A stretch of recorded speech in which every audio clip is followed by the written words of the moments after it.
अस्सलाम वालेकुम, आदाब। गुलिस्तान न्यूज़ के जम्मू स्टूडियो में आप सबका खुशामदीद। प्रोग्राम अब तक आप देख रहे हैं, आपके साथ मैं हूं ज़ुहूर लोलावी। प्रोग्राम अब तक की शुरुआत वक़्फ़ तरमीमी बिल के हवाले से करेंगे और आपको बता दें कि वक़्फ़ तरमीमी बिल के खिलाफ मुस्लिम तंजीमों ने मुल्क गिर एहतजाज शुरू कर दिया है। आपको बता दें कि वक़्फ़ तरमीमी बिल के खिलाफ लगातार मुस्लिम तंजीमों की जानिब से मुल्क में एहतजाज जारी है और आज के इस एहतजाज में लालू और तेजस्वी यादव ने भी शिरकत की है। उन्होंने भी वक़्फ़ तरमीमी बिल को गैर आइनी करार दिया है। साथ ही साथ जो पार्लियामेंट इजलास चल रहा है, अपोजिशन लीडरान की जानिब से भी पार्लियामेंट में इसकी मुखालफत की जा रही है। आपको बता दें कि पटना से आज बाज़ाब्ता तौर पर मुल्क गिर तहरीक शुरू हुई वक़्फ़ तरमीमी बिल के खिलाफ और इस आज की इस अहम जो एहतजाजी तकरीर थी, इसमें लालू यादव और तेजस्वी यादव ने भी शिरकत की है। All India Muslim personal law board के वक़्फ़ तरमीमी बिल के खिलाफ आज पटना से मुल्कगीर तहरीक की बाज़ाब्ता शुरुआत हो गई। पटना के गर्दनी बाग में एहतजाज शुरू किया गया। मुस्लिम तंजीमों के सरबराहान और कारकुनों के अलावा हज़ारों लोग यहाँ जमा हुए। आरजेडी के कौमी सदर लालू यादव और तेजस्वी यादव इस एहतजाज में शरीक हुए। अक़लियती बरादरी के लोगों ने भी वक़्फ़ तरमीमी बिल के खिलाफ बिहार की तमाम सियासी जमातों से हिमायत मांगी है। लोगों ने लालू प्रसाद यादव, नीतीश कुमार और चिराग पासवान से भी हिमायत मांगी है। लालू प्रसाद यादव की टीम के लोग तहरीक में शामिल है और लालू भी उनका साथ दे रहे हैं। लालू यादव ने बिल को गैर आइनी और मुसलमानों के हुकूक पर हमला करार दिया है। उन्होंने कहा कि ये बिल मुसलमानों के वक़्फ़ इमलाक पर कब्जे के राह हमवार करेगा और वो इसके खिलाफ हर महाज पर लड़ेंगे। तेजस्वी यादव ने भी कहा कि उनके वालिद इस उम्र में भी धरने में शामिल हुए हैं, जो इस बिल के खिलाफ उनके अज़म को जाहिर करता है। उन्होंने कहा कि चाहे हमारी पार्टी इक़्तिदार में हो या ना हो, हम इस बिल की मुखालफत करते रहेंगे। ये मुसलमानों के हुकूक पर हमला है जिसे हम बर्दाश्त नहीं करेंगे। इस एहतजाज में अमारत शरिया समेत कई अहम मुस्लिम तंजीमों के नुमाइंदे भी शरीक हुए। मुजाहिरीन ने NDA और भारतीय जनता पार्टी के खिलाफ नारेबाजी की, जिन्होंने बिल की हिमायत की है। धरने में शरीक लोगों ने मरकज़ की मोदी हुकूमत पर शदीद तनकीद की और कहा कि बिल मुसलमानों के हुकूक को सलब करने की एक साजिश है। मुजाहिरीन ने मुतालबा किया कि बिल को फौरी तौर पर वापस लिया जाए। आपको बता दें कि पार्लियामेंट इजलास भी जारी है और ऐसे में कयास लगाई जा रही है कि इसी इजलास में इस बिल को पार्लियामेंट में, लोकसभा में पेश किया जा सकता है।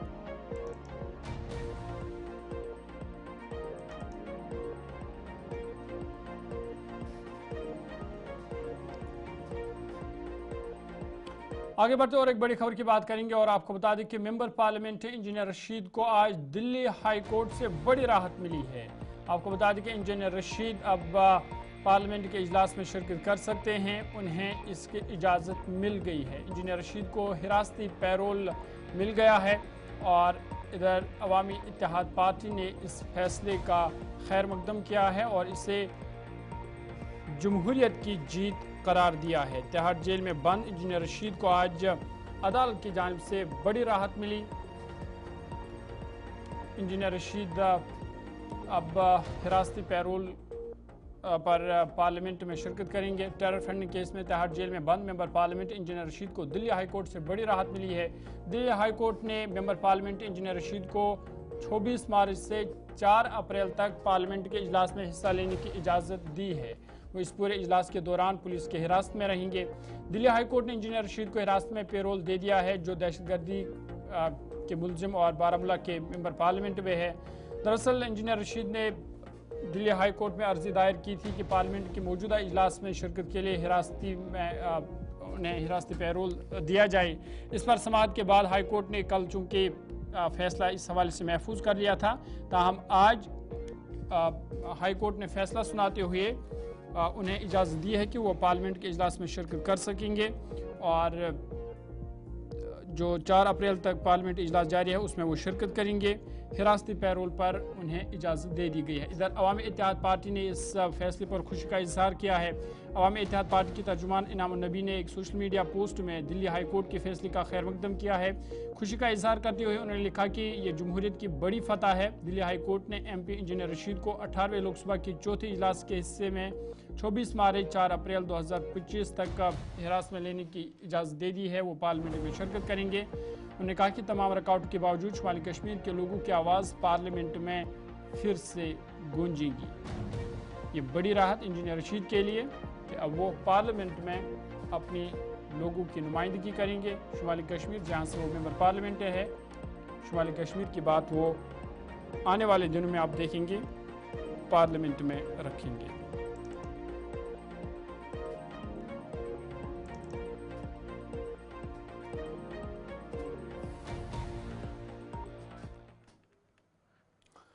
आगे बढ़ते और एक बड़ी खबर की बात करेंगे। बाद जम्मू कश्मीर के सलामती सूरत हाल के हवाले से करेंगे और आपको बता दें कि जम्मू के सरहदी इलाकों में सिक्योरिटी के गैर मामूली इंतजाम किए गए हैं। खासकर राजौरी, पूंछ, कठुआ, उधमपुर, किश्तवाड़, सांबा और डोडा में सिक्योरिटी फोर्स की तैनाती बढ़ा दी गई है। कठुआ में जो ऑपरेशन चल रहा है, आज चौथे रोज़ भी तलाशी कार्रवाई जारी थी। उस हवाले से अब खबर आ रही है कि इस ऑपरेशन में बॉर्डर सिक्योरिटी फोर्स की खिदमत भी हासिल की गई है ताकि जो मुश्तबा मिलिटेंट वहाँ पर देखे गए उनका सुराग लगाया जा सके। इस हवाले से अब बॉर्डर सिक्योरिटी फोर्स की खिदमत भी हासिल की गई है। जम्मू सूबे के सरहदी इलाकों में सिक्योरिटी गैर मामूली इंतजाम किए गए हैं। मालूम हुआ है कि लाइन ऑफ कंट्रोल से मुतसिल इलाकों में खुसूसी निगरानी की जा रही है ताकि मुल्क दुश्मन अनासर के मनसूबों को नाकाम बनाया जा सके। इतलात के मुताबिक कठुआ में जारी मिलिटेंट मुखालिफ ऑपरेशन के पेश नज़र जम्मू के सरहदी इलाकों में सिक्योरिटी फोर्स को मुस्तैद रहने के अहकाम सादिर किए गए हैं। ज़राए के मुताबिक लाइन ऑफ कंट्रोल के करीब जंगलात और रिहायशी इलाकों में सिक्योरिटी फोर्स की पेट्रोलिंग में इजाफा कर दिया गया है। पाकिस्तान से मुतसिल सरहदों पर इंसदाद अंदाजी ग्रिड को मजीद मजबूत और मुस्तहकम किया जा रहा है। जम्मू सूबे के राजौरी, पूंछ, कठुआ, उधमपुर, किश्तवाड़, सांबा और डोडा अजला के सरहदी इलाकों में भी सिक्योरिटी फोर्स की तैनाती बढ़ा दी गई है। बता दें कि कठुआ में 4 रोज़ कबल मकामी खवातीन ने 5 मिलिटेंटों को देखा था और इस बारे में पुलिस को मुतल्ला किया। चनाचे जो ही पुलिस टीम मौके पर वहाँ पहुँची थी तो वहाँ मिलिटेंटों और सिक्योरिटी फोर्स के दरमियान मुख्तसर गोलियों का तबादला हुआ था। ज़राए का कहना है कि मिलिटेंटों को तलाशने के लिए फ़ौज ने हेलीकॉप्टरों की भी मदद हासिल की है। ताहम मफरूर मिलिटेंटों का अभी तक कोई सुराग नहीं मिल सका है। ज़राए के मुताबिक पुलिस सरबराह नालिन प्रभात गुज़िश्ता 4 दिनों से खुद इस ऑपरेशन की निगरानी कर रहे हैं और इतलात यह भी है कि कठुआ के गन्ने जंगलात में फरारशुदा मिलिटेंटों को मार गिराने के लिए BSF की बाहरी नफरात तैनात की गई है। जदीद हथियारों से लेस NSG और पैरा कमांडोज गुज़िश्ता 3 रोज़ से जंगली इलाकों की छानबीन में मसरूफ़ है।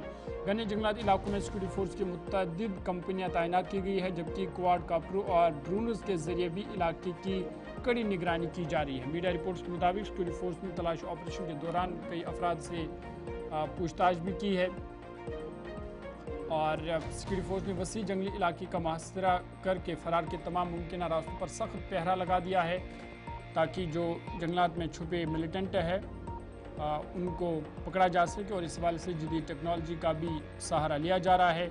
जो 4 रोज़ पहले वहाँ पर मुश्तबा मिलिटेंट देखे गए थे ताकि उनका सुराग मिल सके। इस हवाले से बड़े पैमाने पर फ़िलहाल ऑपरेशन जारी है। इधर जम्मू सूबे के मुख्तलिफ और ख़ासकर जो सरहदी इलाके हैं वहाँ पर सिक्योरिटी को मज़ीद सख्त कर दिया गया है ताकि किसी भी मुल्क दुश्मन अनासर को पकड़ा जा सके और मुल्क दुश्मन जो इस तरह की कार्रवाइयाँ की जा रही है, मिलिटेंसी कार्रवाइयाँ हैं, इसका भरपूर जवाब दिया जा सके।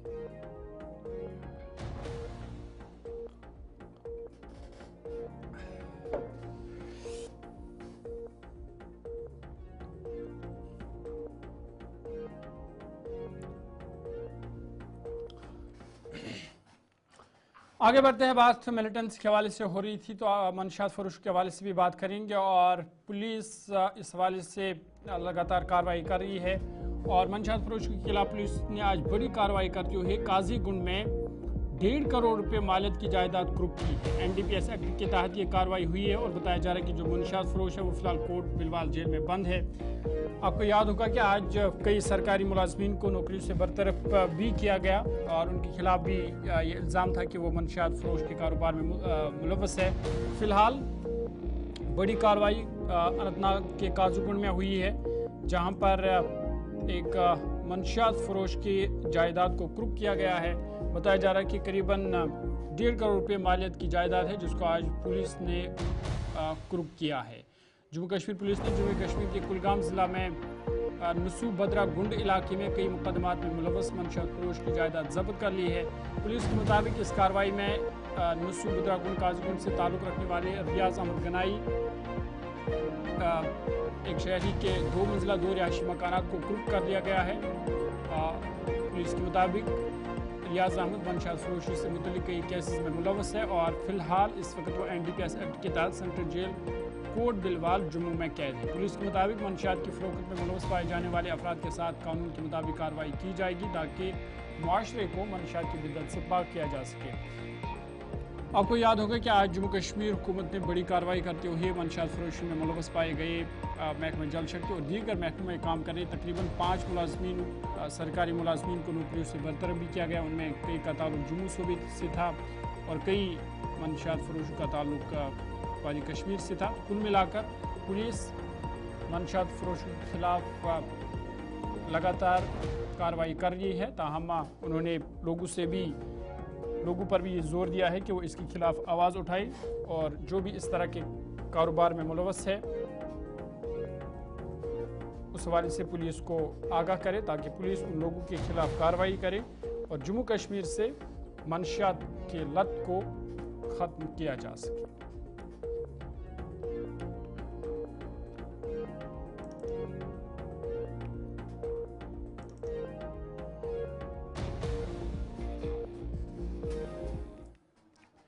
आगे बढ़ते बात आज के दिन के हवाले से करेंगे और आपको बता दें कि एशिया का सबसे बड़ा टूलिप गार्डन आज से अवाम के लिए खोल दिया गया है और इसकी बाज़ाब्ता शुरुआत वज़ीर आला उमर अब्दुल्ला ने की। वज़ीर आला उमर अब्दुल्ला की जानिब से आज बाग गुललाला का इफ्तिताह किया गया। इस दौरान उन्होंने गैर मकामी सयाहों से भी बातचीत की और आज पहले ही दिन सयाहों का गम जफीर वहाँ पर देखा गया और उससे ये अंदाज़ा लगाया जा रहा है कि इस साल माजी के बरकस सयाहों की काफ़ी तादाद बागी गुललाला का सैर करेगी और माजी के तमाम रिकॉर्ड इस बार जो है वो टूट जाएंगे। आपको बता दें कि श्रीनगर में शारा आफाक झील के किनारों और ज़बरन पहाड़ी के दामन में वाक़ा एशिया के सबसे बड़े बाग गुललाला को सयाहों और लोगों के लिए खोल दिया गया है। वज़ीर आला उमर अब्दुल्ला आज रिवायती लिबास फ़रन में मलबूस थे। उनके साथ देही तरक्की और पंचायती वज़ीर जावेद अहमद डार, मुशीर नासिर असलवानी, रुकन असम्बली तनवीर सादिक, एहसन परदेसी, ज़िला मजिस्ट्रेट श्रीनगर बिलाल मोहद्दीन और दीगर आला अफसरान उनके साथ मौजूद थे। वज़ीर आला ने बाद में बाग का मुआयना किया और वहाँ मौजूद गैर मकामी सयाहों के साथ बातचीत भी की। बाग के बाहर पहले ही मकामी गैर मकामी सयाहों की भीड़ जमा हुई थी जो बाग के खूबसूरत नज़ारों से लुत्फ़अंदोज़ होने के लिए बेताब नजर आ रहे थे। मुल्क के मुख्तलिफ हिस्सों से आए हुए सयाहों में खासा जोश व खरोश दिखाई दे रहा था और कश्मीर के तमाम सयाहती मकामात के हुस्न जमाल के लिए तारीखों के पुल बांध रहे थे और आज बाज़ाब्ता तौर पर इसकी शुरुआत हुई। अब बता दें कि सयाहों के लिए ये बाग इस बार मज़ीद सजाया गया है। ऑनलाइन और QR कोड पर मबनी टिकटिंग सिस्टम इस बार मुतारिफ़ कराया गया है जो श्रीनगर हवाई अड्डे, टूरिस्ट रजिस्ट्रेशन सेंटर और कई होटलों पर दस्तयाब है।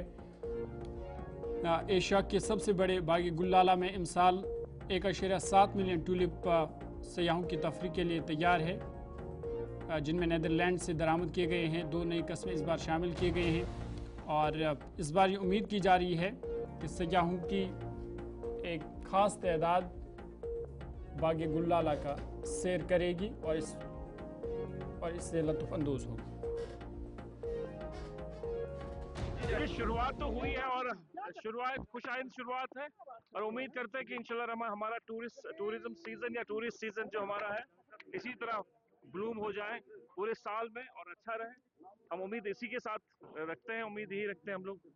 बेसिकली आप अंदाजा लगा सकते हैं इससे जिस तरह बाहर सड़कों पे मेरे ख्याल से मेन रोड जो बुलवार्ड का रोड है वहां से लोग पैदल आ रहे हैं, गाड़ियों को भी अलाउ नहीं किया जाता और जिस तरह से टूरिस्ट आए हैं हजारों की तादाद में आ जाए। हालांकि आज पहला दिन था और 2 बजे ऑनरेबल CM ने इनॉग्रेट करना था, उसके बावजूद भी लोग सुबह से कतारों में खड़े हैं, बहुत भीड़ में है और बच्चे महिलाएं हैं, सब लोग आए हैं इस विश्वास के साथ यहाँ कुछ अच्छा ही हुआ होगा इंशाल्लाह। हमने अच्छा काम किया और वो इसका लुत्फ उठाएंगे। किस तरह की तैयारियां सर रहेगी आगे वाले? डिपार्टमेंट कोशिश, ये तो कंटिन्यू प्रोसेस है, ऐसा नहीं कि हम हर साल नई नई प्रिपरेशन करते हैं, ये तो कंटिन्यू प्रोसेस है। और यहाँ की जो लोग इससे वाबस्ता है, टूरिस्ट इंडस्ट्री से वाबस्ता है, वो अपनी तैयारी में लगे होते हैं। और वो कोशिश हमारी है कि टूरिस्ट जो भी आए उनको बेहतर फैसिलिटेट हम करें, बेहतर फैसिलिटी हम दे दें। ये तो बहुत जरूरी है, इतना साफ सफाई इतना रखा है तो हमारा काम भी है जो टूरिस्ट का इसको मेंटेन करके रखना।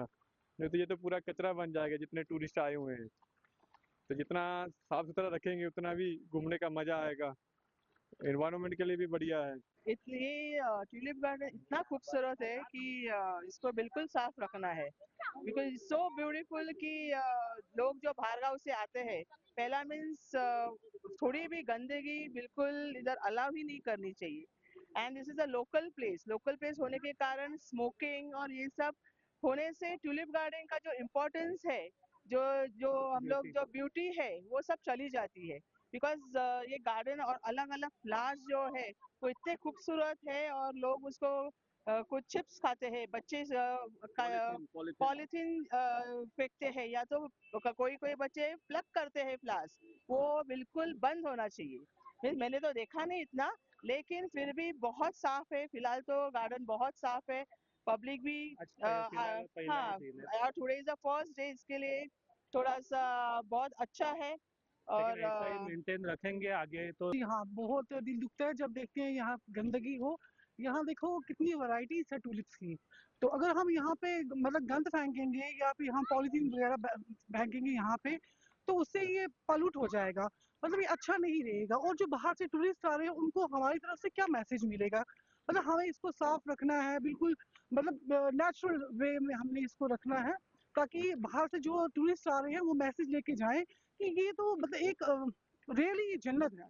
मतलब यहाँ पे कश्मीर एक जन्नत है, और ये जन्नत का ही एक पार्ट है। जो ट्यूलिप गार्डन है वो एक जन्नत का ही पार्ट है। इसलिए हमें, मेरा यही मैसेज है जो भी यहाँ पे विजिटर्स आ रहे हैं, कि जो पॉलीथीन जो मतलब गार्बेज आपके पास है, आप एक अपने पास एक मतलब रखिए, एक बैग रखिए जिसमें आप जो ईटेबल थिंग्स हैं उसमें आप डालिए, जो वेस्ट मटेरियल्स है उसमें आप डालिए, और वो यहाँ पे हर जगह आपको डस्टबिन मिलेंगे, आप उनमें डाल सकते हैं। देखिए ये माशाल्लाह अल्लाह पाक की तरफ से दिस इज नेचुरल, देखिए कितना ब्यूटीफुल प्लेस है। इसको ये हमारा फर्ज बनता है कि हम इसको मेंटेन रखें, हमें इसको अच्छे से मेंटेन रखना है, लाइक गार्बेजी से या पॉलीथीन से, डिफरेंट ईटेबल थिंग्स से इसको हमें बचा के रखना है। इसको, ये हमारी खुद की प्रॉपर्टी है, इसको हमें अच्छे से बचा के रखना है, संभाल के रखना है। हम इसको जितना संभालेंगे, ये हमें, यही चीज़ तो हमें हमें दिखानी है वर्ल्ड को कि हम खुद जितना हम इन चीज़ों की सफाई रखेंगे, हमें खुद पता चलेगा कि हम खुद कितने सफाई पसंद हैं। हमारे इस्लाम में भी यही है कि जो सफाई निसिफ ईमान है। तो इसलिए हमें ये नेचुरल ब्यूटी है, this are really a gift from nature. Smoking को लेकर जो लोग स्मोक हाँ, करते हैं ओपनली, उनके लिए क्या? और उससे भी ये चीज़ें जितना स्मोकिंग से या बाकी चीज़ों से जितना आप इन चीज़ों को बचा के रखोगे, उतना हमारे लिए ही बेनिफिट है। ब्रेक के बाद अब तक प्रोग्राम में आपका दोबारा खैर मकदम है। लेफ्टिनेंट गवर्नर मनोज सिन्हा ने आज IIM जम्मू में MSME सेक्टर में सरमायाकारी और सनत के फ़रोग पर नीति आयोग की वर्कशॉप में शिरकत की। अपने इफ्तिताई खिताब में लेफ्टिनेंट गवर्नर ने नीति आयोग, IIM जम्मू और दीगर स्टेक होल्डर्स को वर्कशॉप के लिए पॉलिसी साजू, सनत के माहिरीन, सनतकारों और रहनुमाओं को इकट्ठा करने पर मुबारकबाद पेश की, जिसका मकसद जम्मू कश्मीर के 3 अहम शोबों में चैलेंजों और मौक़ों को तलाश करना था। लेफ्टिनेंट गवर्नर ने कहा कि तरक्की का माहौल पैदा करने के लिए इस्लाहात और इस तरह के गौर खोज का हिंदुस्तान के मरकज़ी निज़ामी इलाके में छोटे छोटे और दरमियानी दर्जे के कारोबारी इदारों पर वसी असर पड़ेगा।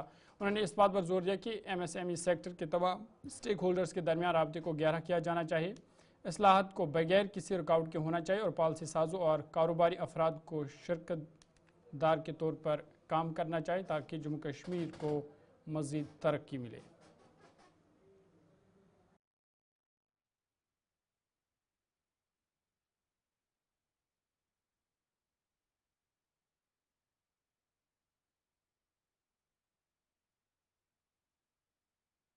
अगर किसी के पास अच्छी क्षमता है, अच्छा कर सकता है, तो वैसे लोगों को आमंत्रित करना और उन्हें जगह देना, क्योंकि दुनिया में या देश में भी जहाँ इस तरह की सुविधाएं विकसित हुई हैं, वो ऐसे ही लोगों ने किया है।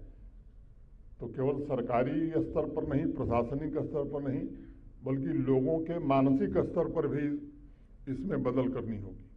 और अगर ये नहीं होगा तो मुझे लगता है कि बड़ा मुश्किल होगा अच्छी सुविधाएं डेवलप करना। और इसलिए मेरा आग्रह होगा कि वो होम स्टे अच्छा चल रहा है, और मैंने ये सब बातें की जा सकती हैं मैं उसमें, लेकिन ये मौलिक रूप से मैं ये बात कह रहा हूँ कि भाई इस मानसिकता से यहाँ के लोगों को भी बाहर निकलना होगा, और मैं समझता हूँ कि ये बड़ा आवश्यक है। बड़े बड़े आयोजन या हुए हैं और उसका भी लाभ मिला है, चाहे वो G20 की बैठक हो, इस तरह की अनेक चीज़ें प्रमोशनल की गई हैं। मैंने बताया कि होटलों की संख्या जो बढ़ी है, इसलिए एक बात मैं कहता हूँ कि पीस के स्टेक होल्डर्स भी अब बढ़ गए। अगर न्यूनतम 7-8 करोड़ एक का इन्वेस्टमेंट मान लें तो मोटे तौर पर पिछले 3-4 साल में केवल होटल इंडस्ट्री में 40,000 करोड़ से ज़्यादा का इन्वेस्टमेंट हुआ है। उनके साथ टैक्सी वाला भी है, उनके साथ और भी लोग हैं, तो पीस के भी इसके कारण स्टेक होल्डर्स बढ़े। और इसलिए वो बिजनेस हो, डेवलपमेंट हो, ये बार बार मैं कहता हूँ, ये तभी हो सकता है जब शांति रहेगी। शांति नहीं रहेगी तो न बिजनेस होगा, न टूरिज्म होगा और न डेवलपमेंट होगा। और इसलिए कभी कभी हम ये सोच लेते हैं कि ये सब पुलिस का काम है, फोर्सेस का काम है। उनका अपना काम है, आपका अपना काम है। आप करेंगे व्यवसाय और ऐसा कोई काम करेंगे जिससे उन लोगों को मदद मिले, तो यकीन मानिए ये बिजनेस या डेवलपमेंट ये लंबे काल तक सस्टेनेबल नहीं रहने वाला है। इसलिए फोर्सेस और पुलिस प्रशासन का जितना जिम्मा है उतना जम्मू कश्मीर के निवासियों का भी जिम्मा है। और मुझे लगता है कि आपका इन्वेस्टमेंट ज़्यादा है, आपको यहीं रहना है, यहाँ की शांति से आपका विकास भी है, आपके आने वाले पीढ़ियों का भविष्य भी जुड़ा हुआ है। कुछ फितरती लोग हैं जो हमारा पड़ोसी ही है, जो बार बार कोशिश करता है और उसकी कोशिश में कुछ लोग आ भी जाते हैं, तो उनको भी मैं ये कहना चाहता हूँ कि भाई अब वो समय बीत गया। अब ये सोचिए मत कि फिर से वो समय आ सकता है, वो नहीं आने वाला है। जो हमारे पड़ोसी की दुर्दशा है, मुझे अब उस पर कोई मैं राजनीतिक टिप्पणी नहीं करना चाहता हूँ, तो इसलिए किसी के दिमाग में कीड़ा अगर बैठा है तो वो निकाल दे। जम्मू कश्मीर भारत का ही हिस्सा है और अब दुनिया की कोई ताकत भारत से इसे अलग नहीं कर सकती, और जम्मू कश्मीर का भविष्य भी भारत के साथ है। तो इसलिए मेरा आग्रह होगा कि सामान्य व्यक्ति भी अपनी जिम्मेदारी समझे, हर सेक्टर में मौजूद जो चुनौतियां हैं उससे निपटने के लिए डोमेन एक्सपर्ट्स हैं, बिजनेस मैनेजमेंट के एक्सपर्ट्स हैं, इनकी। शुमाली कश्मीर बारामूला के पटन में इंसेंटिव और वेंडिंग मशीनों के इस्तेमाल के हवाले से एक प्रोग्राम का इनेकाद किया गया, जिसमें डिप्टी कमिश्नर बारामूला महंगा शर्पा ने मेहमान खुसूसी के तौर शिरकत की। आपको बता दें कि इस प्रोग्राम में दीगर मेहमानों ने भी शिरकत की। डीसी के अलावा joint director planning SDM Patan समेत खवातीन के खास तादाद ने प्रोग्राम में शिरकत की। ये प्रोग्राम एक निजी फाउंडेशन के इश्तराक से मुनक़द किया गया था। जुज़ला इंतज़ामिया बारामूला के साथ पटन बारामूला में सैनिटरी नैपकिन मैन्युफैक्चरिंग यूनिट के क़याम और ज़िला भर के 50 स्कूलों में मैनुअल किस्म की वेंडिंग मशीन में ताउन फराम करता है। इस मौके पर खिताब करते हुए DC ने नौजवान लड़कियों की फलाह बहबूद के लिए माहौरी की हिफ़्ज़ान सेहत की अहमियत पर रोशनी डाले और सैनिटरी नैपकिन बनाने के लिए इस खुदकार यूनिट के क़याम के लिए फाउंडेशन के ताउन का शुक्रिया भी अदा किया। रूरल लाइवलीहुड मिशन के तहत जो वुमेन सेल्फ हेल्प ग्रुप्स हैं उनको कैसे कि नए नए बिजनेस अपॉर्चुनिटीज़ देना, तो I am very happy to Bednekar ma'am here, जिन्होंने ये SHG सुकून है उसको सपोर्ट किया है by providing them an automated sanitary napkin machine. इसके तहत जो एक मेजर रिक्वायरमेंट है, स्पेशली अगर हम महिलाओं के बारे में बात करें, that is regarding the menstrual hygiene. तो उसके तहत आपको पता है कि मार्केट्स में भी सैनिटरी नैपकिन्स अवेलेबल हैं, पर जो कमर्शियल ब्रांड के होते हैं महंगे होते हैं, जिसके कारण कई सारी स्पेशली जो हमारे BPL फैमिलीज़ होते हैं, AAY फैमिलीज़ होते हैं, उनके लिए आउट ऑफ रीच होता है। तो मैं एम वेरी होपफुल कि जो आज ये SHG ने आज ये मैन्युफैक्चरिंग यूनिट सेटअप किया है, इससे एटलीस्ट सबसे पहले लेवल पे हमारे मोर देन 70,000 वुमेन जो सेल्फ हेल्प ग्रुप मूवमेंट से डिस्ट्रिक्ट बारामूला में जुड़े हुए हैं, हम उनको सप्लाई करेंगे। साथ ही साथ जितने भी हमारे स्कूल्स हैं, स्पेशली हमारे गर्ल्स हायर सेकेंडरी स्कूल्स हैं, वहाँ पे भी हमने कई सारी जगहों पे सैनिटरी नैपकिन डिस्पेंसिंग मशीन्स लगा रखी हैं, वहाँ की भी सप्लाई करेंगे।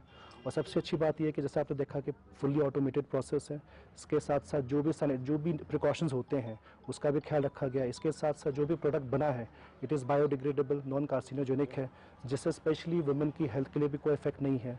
तो हम होपफुल कि ऐसे हम और यूनिट्स बना पाए जिससे कि डुअल पर्पस सर्व होता है। एक जो SHG चला रहा है उसकी भी इकोनॉमिक एम्पावरमेंट हो रही है, और द सेकेंड टाइम जो मेंस्ट्रुअल हेल्थ है उसका भी हम ख्याल रखेंगे। सर हर एक स्कूल में ये फैसिलिटी रहेगी? जितने भी हमारे वुमेन स्कूल्स हैं, गर्ल्स स्कूल्स हैं, वहाँ पर हम कोशिश करेंगे कि जो सैनिटरी नैपकिन डिस्पेंसर होता है वो भी लगाए। इसके साथ साथ एक एसोसिएटेड प्रॉब्लम होता है, वो है बेसिकली जो वेस्ट प्रोड्यूस होता है, उसके लिए भी हम कोशिश करें कि जो इंसिनरेटर्स होते हैं वो भी हम रखें, so that at the same time जो इशू है वो भी रिजॉल्व हो जाए, साथ ही साथ कोई एसोसिएटेड इशू ना हो पाए। मेरा नाम स्वाति बेड़ेकर है और मेरी सारी कश्मीर की बहनों को खुशामदीद कहना चाहूँगी। हमें बहुत आनंद है आज कि हम कश्मीर में पट्टन में ये ऑटोमेटिक मशीन लगा रहे हैं सैनिटरी नैपकिन मैन्युफैक्चरिंग की, जिससे 10 बहनों को रेगुलर बेसिस पे लाइवलीहुड मिलेगा और बहुत सारी बहनें इसके साथ एसोसिएट हो सकती हैं जिन्हें मार्केटिंग के ज़रिए से लाइवलीहुड मिलेगा। सबसे बड़ी बात यह है कि सबकी सेहत सुधर जाएगी क्योंकि ये नैपकिन्स 100% बायोडिग्रेडेबल। महकमा मौसमियात के पेशनगोई के ऐन मुताबिक शुमाली कश्मीर के गुलमर्ग, बारामूला और ड्रंग वाटरफॉल पर ताज़ा बारिश हुई है, जबकि पहाड़ी इलाकों पर हल्की बर्फबारी हुई है। सैद मुकाम गुलमर्ग और ड्रंग वाटरफॉल पर सयाहों का रश आज देखने को मिला है। सयाहों ने कश्मीर को ज़मीन पर जन्नत और यहाँ के लोगों को दोस्ताना और ताउन करने वाला करार दिया है। उन्होंने कहा कि कश्मीर पुरअमन है और हर किसी को एक बार यहाँ का दौरा ज़रूर करना चाहिए। हम पुणे से है, महाराष्ट्र जी जी, और यहाँ आने के बाद तो इतना अच्छा मौसम देखने को मिला। यहाँ की वादियाँ और ये कश्मीर की तो वादियाँ तो सारे फेमस है, और यहाँ के लोग, मेनली यहाँ के लोग इतने अच्छे हैं कश्मीरियन, उनके साथ बातें करके उनके साथ रह के इतना अच्छा लग रहा है हमें। और बस यही बोलूँगा आपके लिए, यहाँ कश्मीरियन भी अपने जैसे ही है, भाई है सारे और अच्छे हैं, और सबको घुल मिल के रहना चाहिए बस। अब हिंदुस्तान में रहना। हम लोग महाराष्ट्र पुणे से है, पूरा फैमिली साथ में आए हैं, और इधर आने के बाद जो सुना था वैसा तो नहीं लग रहा है। मतलब ऐसा कुछ नहीं है, हम मानते भी नहीं है हिंदू मुस्लिम ऐसा कुछ, लेकिन जो भी है, जो भी मिले बहुत अच्छे मिले। फॉर एग्जाम्पल ये हमारे ड्राइवर भाई है, वो भी बहुत अच्छा किया। मतलब क्या संदेश रहेगा बाकी भारतवासियों के लिए कश्मीर के मुताबिक? कश्मीर आओ, घूमो, देखो, फील करो, फिर अच्छा लगेगा। अमेजिंग एक्सपीरियंस रहा है मेरा यहाँ पर। सबसे पहले हम सोनमर्ग गए थे, फिर गुलमर्ग गए हैं। वहाँ की फैसिलिटीज़ बहुत अच्छी है, काफ़ी अच्छा से मेंटेन कर रखा है, क्योंकि स्नो है, काफ़ी डेंजर का पॉइंट भी हो सकता है, बट काफ़ी तरीके से मेंटेन कर रखा है। यूनियन वालों का रेट फिक्स है, तो ज़्यादा बार्गेनिंग नहीं है आपके साथ, तो काफ़ी अच्छे से मेंटेन कर रखा है। और मौसम अच्छा है, बारिश हो रही है, तो काफ़ी अच्छा है। मेरा नाम रियांशा कशावला, मैं आया हूँ कोल्हापुर, महाराष्ट्र, और मुझे यहाँ पर आकर बहुत अच्छा लग रहा है, क्योंकि यहाँ पे स्नो में खेलने में बहुत मज़ा आ रहा है।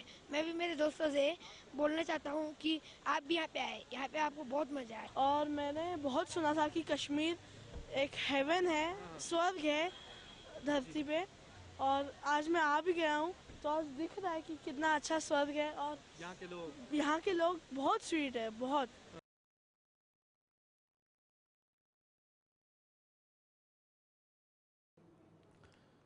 सरहदी जिला पूंछ के गांव डन्ना से गांव नाड़ी तक 6 किलोमीटर लंबी राब्ता सड़क का तामीराती काम अगरचे 10 साल पहले हाथ में लिया गया था, लेकिन 10 साल गुजर जाने के बावजूद भी ये तामीराती काम मुकम्मल नहीं हुआ है, जिस वजह से मकामी लोगों को काफ़ी मुश्किलात का सामना करना पड़ रहा है। मुकामी लोगों का कहना है कि सड़क की कटाई के बाद सिर्फ 2 किलोमीटर तक कंक्रीट डाला गया ना तो किसी जगह हिफाजती दीवार बनाई गई और ना ही सड़क पर मैगडम बिछाया गया है, जिसके बायस मकामी अफराद में काफ़ी नाराज़गी देखी जा रही है। उन्होंने ज़िला इंतज़ामिया से अपील की है कि इसकी तरफ तवज्जो दी जाए और सड़क की फौरी मरम्मत की जाए ताकि लोगों के मुश्किलात दूर हो सके।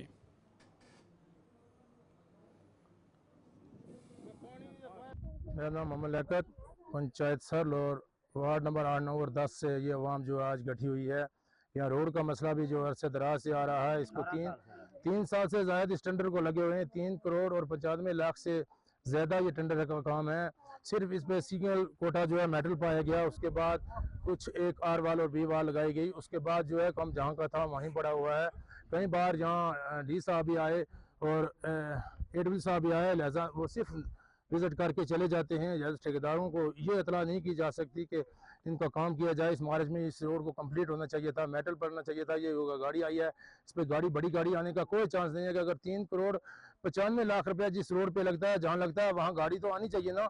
छोटी गाड़ी और मोटरसाइकिल के बगैर इस रोड पे कोई गाड़ी नहीं आती। ठेकेदारों ने अपने वो सियासी एतबार के साथ स्ट्रांग लोग हैं जिनके पास ये टेंडर है और उन्होंने हाथ मिलाया हुआ है डीसी साहब के साथ। लिहाजा उनको चाहिए, डीसी साहब को चाहिए कि ये इसका काम जल्द शुरू की जाए और ये रोड कंप्लीट की जाए। लोगों को बहुत बड़ी परेशानी है, 3 या 4 महलों को ये रोड जो है कवर करती है। हम ये कहना चाहते हैं कि हमारे ये जो रोड है साईं बाबा टू महला नाड़ी धन्ना में ये 5 किलोमीटर रोड थी। ये 10-15 साल पहले ऐसे खेड़ के रख दी थी। उसमें 10 साल तक इस रोड पे कोई नहीं आया। हम MLA के पास गए, सबके पास गए, डीसी साहब के पास गए। उन्होंने ये 4 किलोमीटर रोड जो रोड के लिए सेक्शन किया, वो जिस ठेकेदार को ये रोडी मिली, उसने ये रोडी एक ही लेंथ छोड़ के चला गया। अब इसमें कोई कलवट, कोई डंगा, जो कुछ भी छोड़ के चला गया। हम ये कहना चाहते हैं इसके ऊपर लुक डालें और हमारे यहाँ गरीब लोग हैं, बीमार हो जाते हैं रात के वक्त। देखो कितनी रोड जो जीटी रोड है वो नीचे बहुत दूर है, हम कैसे वहाँ उठा के ले जाएंगे? जो गाड़ी वाले यहाँ आते ही नहीं है। देखो रोडी में इधर लुक पड़नी थी, वो लुक नहीं डालते। अब ये कहते हैं, रिक्वेस्ट करना चाहते हैं कि ये हमारा डीसी साहब से रिक्वेस्ट है कि हमारी महला नाड़ी की रोड जो है बहुत खस्तेहाली, बहुत बुरी खस्तेहाली है। आप यही कहना। चलिए, प्रोग्राम अब तक में आज मेरे साथ इतना ही। अपने मेज़बान ज़ुहूर लुलाबी को इजाज़त दीजिए। आप खुश रहिए, तंदुरुस्त रहिए, फ़ी अमान।